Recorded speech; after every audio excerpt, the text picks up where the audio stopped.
সুপ্রিয় দর্শক শ্রোতাবৃন্দ, আসসালামু আলাইকুম। আপনারা আমার সামনে দিনাজপুরের ঐতিহ্যবাহী গড়ের শহীদ বড় ময়দান দেখতে পাচ্ছেন।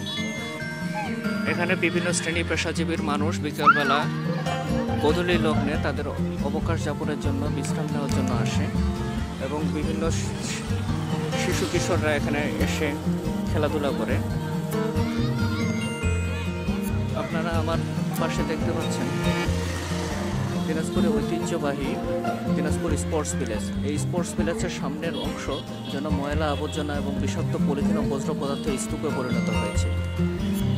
অনেকে এখানে অবৈধভাবে গরু ছাগল নিয়ে এসে ঘাস খাওয়াচ্ছে, যেটা পরিবেশের জন্য হুমকি স্বরূপ।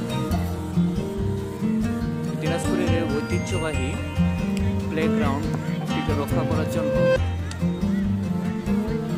আপনারা এই ভিডিওটিকে লাইক, কমেন্ট এবং শেয়ার করবেন, যাতে যথাযথ কর্তৃপক্ষের দৃষ্টি আকর্ষণ করা যায়। সঠিক বজ্র ব্যবস্থাপনার মাধ্যমে এই মাঠটিকে আরও সুন্দর এবং জনবান্ধব করে তোলা যায়।